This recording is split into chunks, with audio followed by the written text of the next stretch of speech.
Hello，大家好啊！我係博耀口腔沙頭角店嘅毛醫生。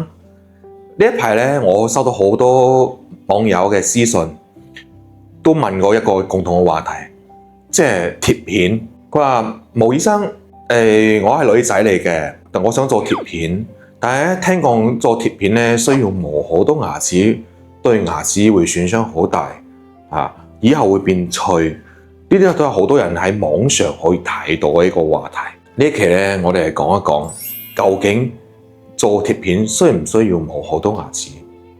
大家知啦，我哋牙齒有啲人愛靚嘅，需要改變顏色啊，改變形狀啊，或者有啲人牙罅比較闊嘅，想收埋個牙罅，又唔想去經過做牙套，又唔想箍牙，咁樣咧做貼片咧係一個最慳時又最簡單嘅方式。我哋依家做貼片咧，個技術已經係非常先進㗎啦，甚至可以做到人哋講嘅唔需要磨牙都可以做貼片。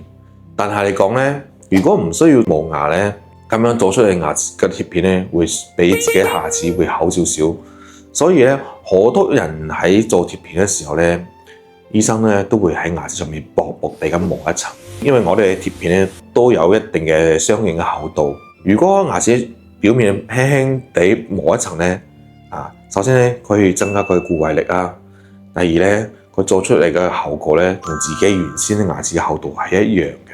所以呢一層咧，大家唔使擔心嘅。做貼片磨牙，亦都唔會傷到牙神經啦，都唔會破壞牙齒嘅琺瑯質，都唔會有任何嘅唔舒服嘅感覺。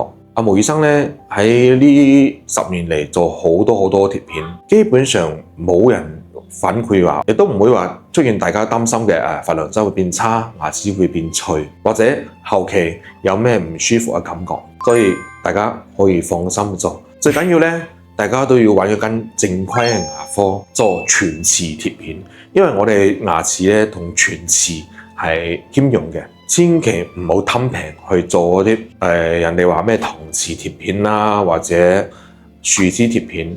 咁樣對牙齒琺瑯質啦，對牙肉係損傷會十分之大嘅。好啦，呢一期咧為大家講解就係咁多。